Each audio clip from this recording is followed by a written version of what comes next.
We, your people, the sheep of your pastures, will praise you forever, from generation to generation. We will proclaim your praise. Amen.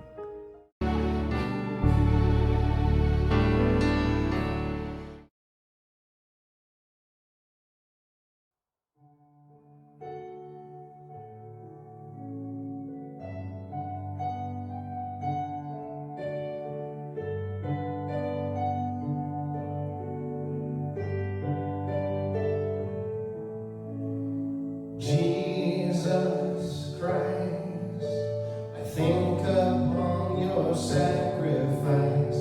You became nothing, poured out to death. Many times I've wondered at your gift of life, and I'm in that place once again.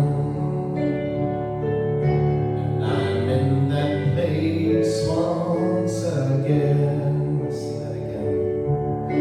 And Jesus Christ, I think upon your sacrifice. You became nothing, poured out to death. Many times I've wondered at your gift of life, and I'm in that place once again. And I'm in that place once again. And once again I look upon the cross where you died. I'm humbled by your mercy and I'm broken inside. Once again I thank you. Once again I pour out my life.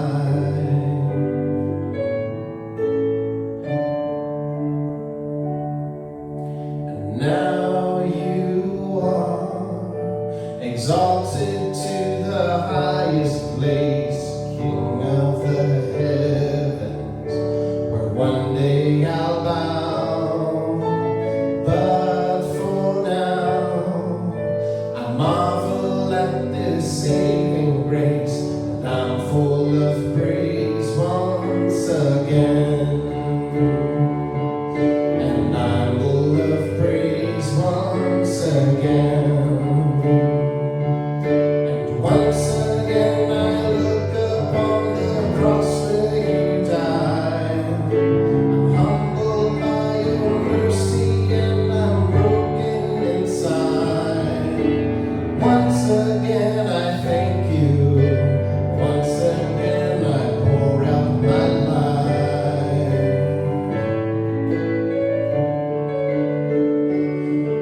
And once again I look upon the cross where you died.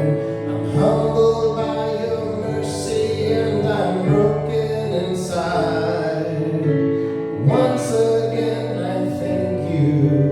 Once again I pour out my life. And once again I look upon the cross where you died. I'm humbled by your mercy and I'm broken inside. Once again I thank you. Once again I pour out my life.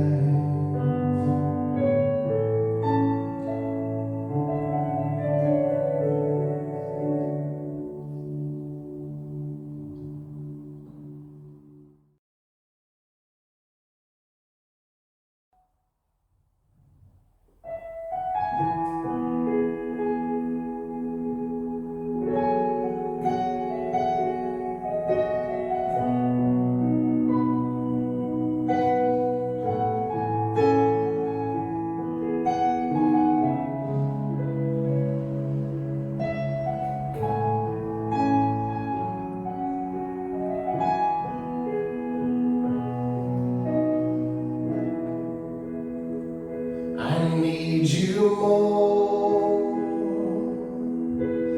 more than yesterday. I need you more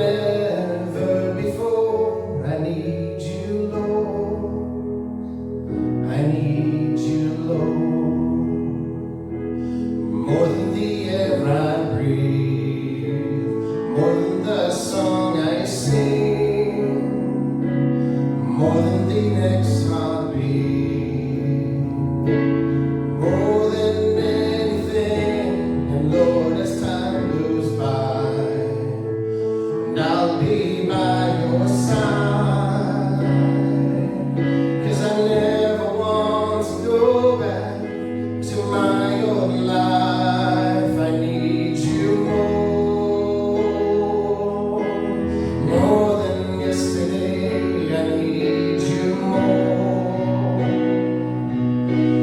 more than words can say. I need you more than ever before. I need you, Lord. I need you, Lord. More than the air I breathe, more than the song I sing, more than the next heartbeat, more than anything. And Lord, as time goes by, and I'll be by your side, 'cause I never want to go back to my old life.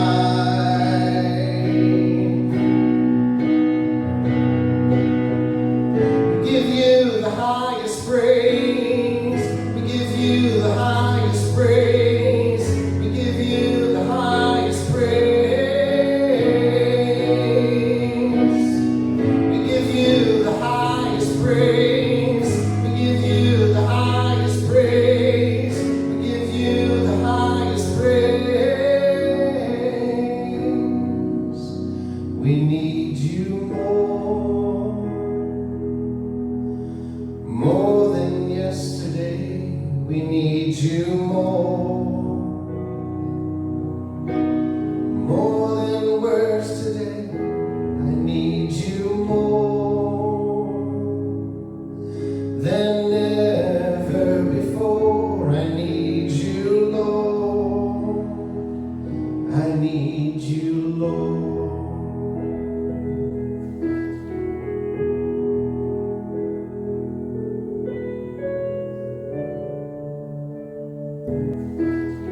The scripture for us today is from the Old Testament, Exodus chapter 17, verses 1 through 7. The whole Israelite community set off from the desert of Sin, traveling from place to place as the Lord commanded. They camped at Rephidim, but there was no water for them to drink. So they quarreled with Moses and said, "Give us water to drink." Moses replied, "Why do you quarrel with me? Why do you put the Lord to the test?" But the people were thirsty for water there, and they grumbled against Moses.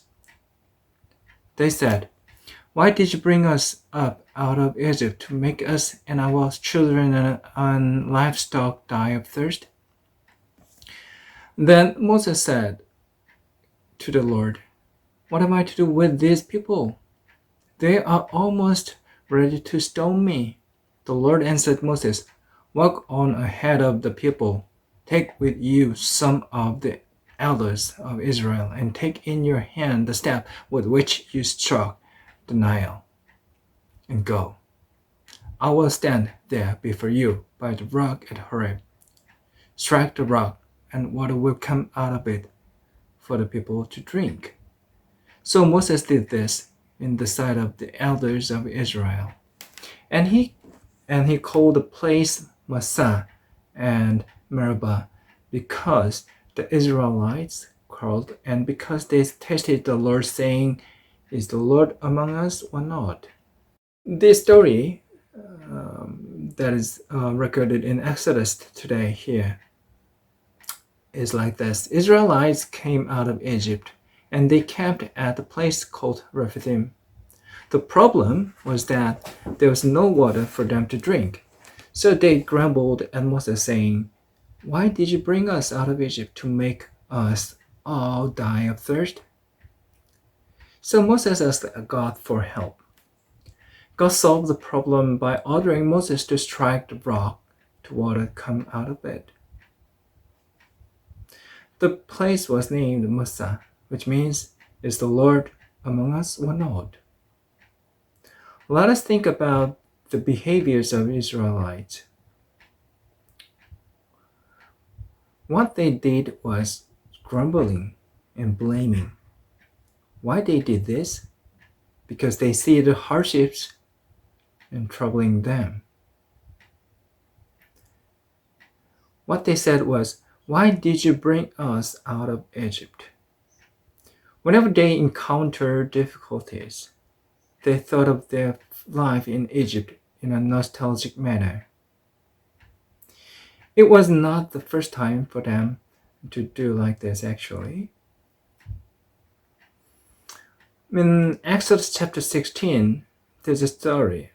When they find the food in the desert, they grumbled against Moses and they said, "If only we had died by the Lord's hand in Egypt. There we sat around pots of meat and ate all the food we wanted. But you have brought us out into this desert to starve this entire assembly to death." They are grumbling. They are blaming Moses. The similar thing is recorded in Exodus chapter 14. The Israelites came out of Egypt, but the Egyptian army chased them. So when they saw them following them, they lost their mind and said to Moses, "Was it because there were no graves in Egypt that you brought us to the desert to die? What have you done to us by bringing us out of Egypt? Didn't we say to you in Egypt, 'Leave us alone, let us serve the Egyptians'? It would have been better for us to serve the Egyptians than to die in the desert." They grumbled and they blamed Moses, and again. There's another story in Numbers chapter 14. The Israelites were traveling through the desert, and they sent 12 spies to see the land of Canaan. And the 12 spies came back and reported that there lived strong giants, and they said they were nothing compared with them. And Numbers chapter 14 records what the Israelites did when they heard this. That night, all the people of the community raised their voices and wept aloud. All the Israelites grumbled against Moses and Aaron, and the whole assembly said to them, "If only we had died in Egypt or in this desert. Why is the Lord bringing us to this land only to let us fall by the sword? Our wives and children will be taken as plunder. Wouldn't it be better for us to go back to Egypt?" And they said to each other, "We should choose a leader and go back to Egypt." They grumbled and grumbled, saying the life in Egypt was better than now. They say they were happy in Egypt. Everything was enough.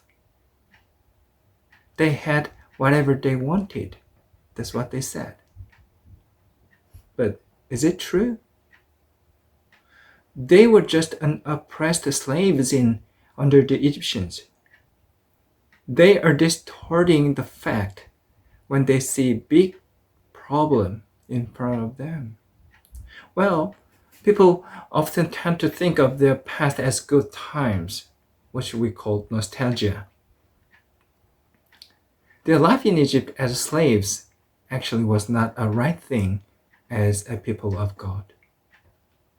It was not a right place for them to stay. This is why God set them free from Egypt. That means their past in Egypt was wrong. But they are confusing the beautiful nostalgic past with wrong past. We are often confused when we face big problems and troubles. One of the easiest ways that we often use to get out of the trouble is creeping into the past, thinking of the past as a beautiful thing. We often say, so we were happy then, we had a good time at the time. But the problem is never solved if we go back to our past, painting it beautifully. If there is no change in our attitude toward our current situation, it will happen again and again. Well, the trouble may be solved somehow, but hard times will come back again and again, and we will repeat the same, creeping and hiding into the past. The stories of Israelites that I said above show this. They grumbled when they saw the Egyptian army saying, "Our life in Egypt was better. Let's go back to Egypt." So God saved them from the Egyptian army through the miracle of the Red Sea. But when they get out of the food later, they grumble again and saying, "Our life in Egypt was better. Let's go back." So God solved their problem by feeding them with manna and quails. But when they could not find water later, they grumbled again and saying, "Our life in Egypt was better. Let's go back." So God solved the problem by making water come out of the rock. But when they saw the giants in Canaan, they grumbled and blamed Moses again and saying, "Our life in Egypt was better. Let's go back." They repeat, "Our life in Egypt was better. Let's go back. Let's go back." This shows us that there should be a change of attitude and the way to see the hard times. If not, we will be the same like the Israelites. Hardships are not selective. No matter how you are faithful, how much you are a good Christian, you can have troubles with disease, economic troubles, difficulties in human relationships. You may lose your job. It does not have to do with your faith. But the difference between the person of faith and others is the way how you see these troubles and how you cope with them. The Israelites asked a question when they faced the trouble. Is God with us or not? We may often do the same when we are put in the same situation. The true Christian, however, are not shaken even in these hard times. They have no doubt that God is still with them. In this light, David gives us a good message through his song in Psalm 23. "The Lord is my shepherd, I shall not be in want. He makes me lie down in green pastures. He leads me beside quiet waters. Even though I walk through the valley of the shadow of death, I'll fear no evil, for you are with me. Your rod and your staff, they comfort me." David says, "I shall not be in want." He wants no more. That means that now is the best for him. Why does he want no more? Is it just because God, the shepherd, leads him in green pastures and beside quiet waters? No. David says, "Even though I walk through the valley of the shadow of death." That means, even when God is our shepherd, we still may have times to walk through the valley of the death. That is, David says he is happy not because God leads him into good places. Then why he thinks now is the best? It is because God is with him. Because God's staff and rod comfort and keep him. Troubles come and go, and sometimes green pastures, but some other times the valley of death. That's our life. But the reason why we can say now is the best is that God, the Good Shepherd, is with us no matter where we are, no matter what situation we are placed in. We have trust in our God. That is the faith. Without this faith, we'll be just like the Israelites, grumbling and blaming again and again and again. The world is going through the hard times, and we are the too. We may be walking through the valley of death, but still, let's remember, God is with us, and we believe that God is with us, and we have faith in him. Amen.